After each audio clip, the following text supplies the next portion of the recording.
What's up YouTube, and welcome to Homebrew Subaru. I have been away for a few months on this channel just because I've been camping all summer long, pretty much most of my weekends. Now as for here in the garage, I've actually had the 240 in most of the summer, and I've sanded that car back down to the bare primer spots that are all over it.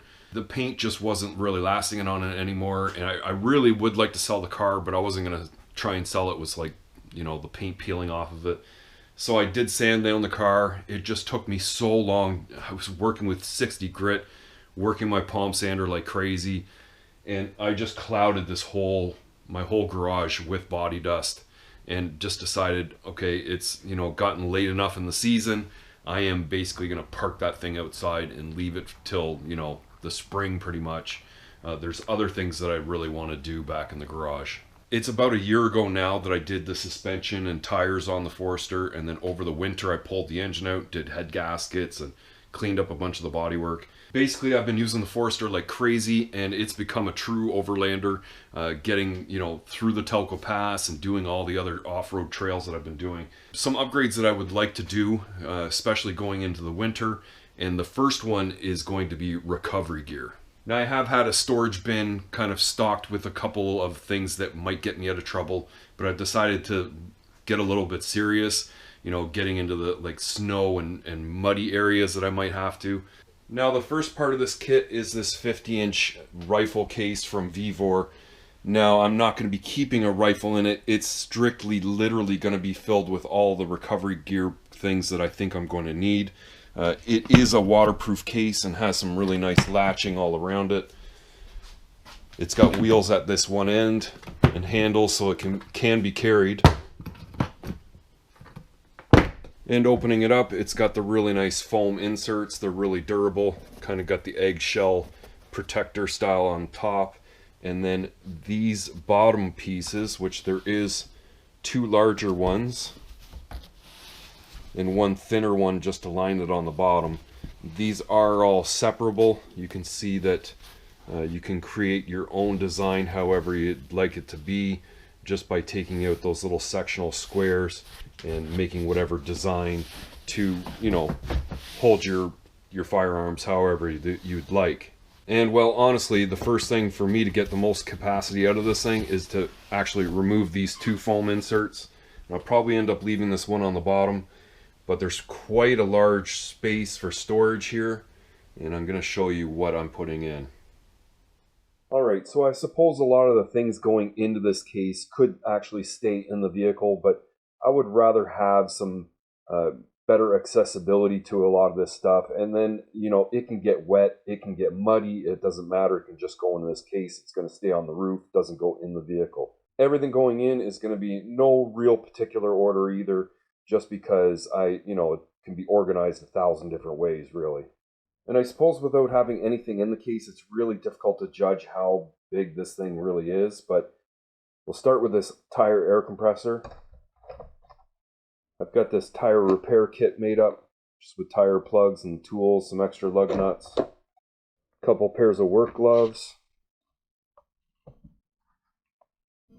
this tire deflator tool, if I ever need to do something like Telco Pass again, or just air down the tires to try and get out of trouble.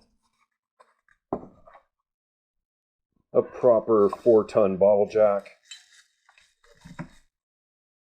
A roadside safety kit with all sorts of fire starters and blankets and rain jackets and all that sort of thing. Some cargo netting so I can put more stuff, attach more stuff to the rack. One chrome vanadium tire iron that was rusting, cleaned all up and painted green. Some smaller cam straps. Some larger cam straps. A 2-ton hand cranking come along.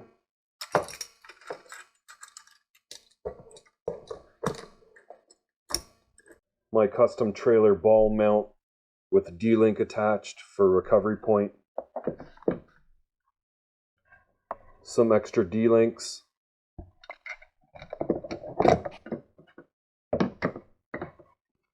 Got a 3-inch recovery strap. and two 2-inch tree savers or load splitters for the front of the Forester. And then the last piece to go in here is going to be this, which is a, well, it does a couple things. You can actually sit the jack in it, give you a nice flat jacking surface, but it'll actually rest in top of a traction board. And its other purpose is to attach two traction boards together to give you one long run of traction. And that guy will just sit right in there, and then basically that's it. Because there ain't no way those are going to fit in there as well. Now, I did purchase some weatherproof padlocks to keep this thing all latched up and somewhat secure, but getting the box onto the actual rack and fastened to the rack, I'm going to use some stainless U-bolts and actually drill holes in the bottom of the case and then come up with the U-bolt and fasten it from the inside of the case. And yes, I realize I'm actually going to be ruining this case by drilling some holes in the backside of it. You know, it kills me the idea of having to do so, but to have something so, you know, weatherproof and rugged on the roof that is this low profile in this small of footprint that holds that much gear, this is the best solution that I could come up with. And then as for the traction boards, these are the ones on Amazon, the Bunker Indust. They're not industrial, but Indust. And it's like a 3-piece kit, so it comes with this little center section so that you can attach the two traction boards together. And then you can kind of reverse it and sit it there right in the center so that you can place your jack to, you know, jack it up so you can get a wheel off or get off of a high-sided area, or, you know, jack it up high enough that you can get a traction board underneath another tire so you can get some traction, whatever the case may be. But I thought it was an overall really cool kit and something that, you know, once, it only takes one time for it to save your ass and it just pays for itself. And now the box itself is actually going to sit over here on the far right side, and there's a couple reasons for that.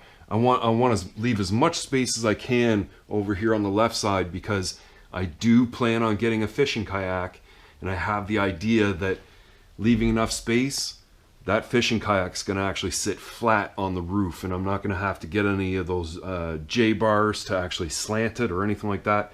I think it's just going to actually sit flat on the space that's left over. But before getting all of that, you know, kind of on there and test fitted, I've noticed that the racks, even though they've held up really good over this past summer, are not on straight. And even though they're at the end of the bars on both sides, what I realized has happened here is the rear bar is actually further out on the left-hand side than it is the right-hand side, which is shifting the racks kind of on an angle. And so, you know, they're further out at the back on the left side than the right. And even though I've straightened it up a little bit on the right side, it's still not right. So I've got to try and get that bar to come over to the right a little bit, and then refasten everything, tighten it all up, and then go ahead and install the box. So yeah, I'm really hoping this goes as planned, and that when I come back, there's a rooftop full of recovery gear to get me out of trouble.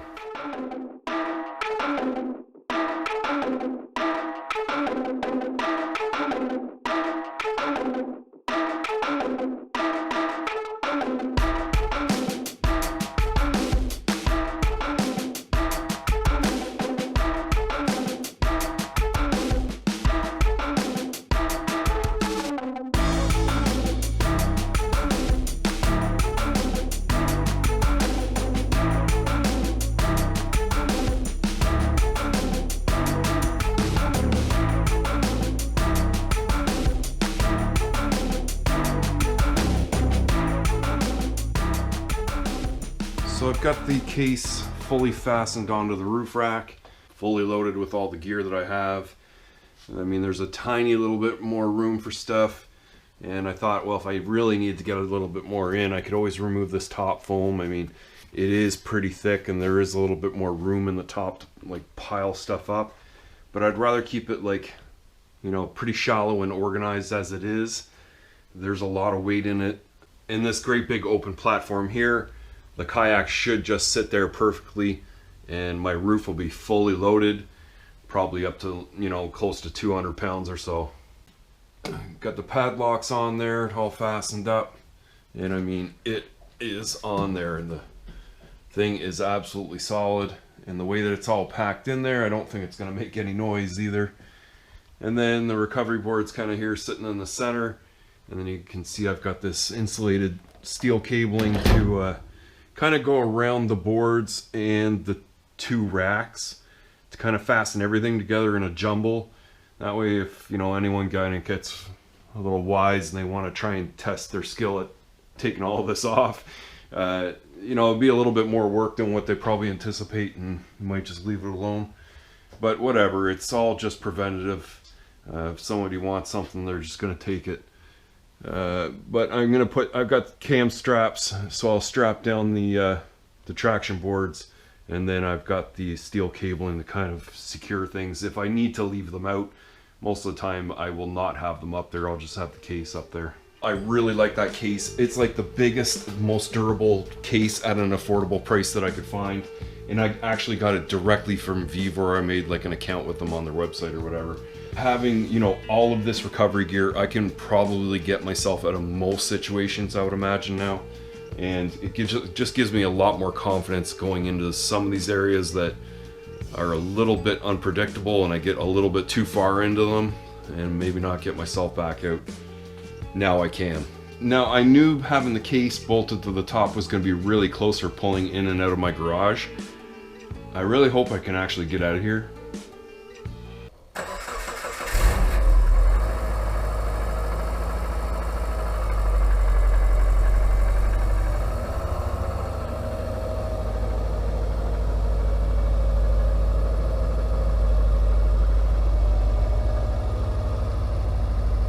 And I do have a couple other little accessories to put on the Forester, but I'm going to save those for another video. Make sure to go check out Detox Proxy, like, share, and subscribe, and I'll see you next time.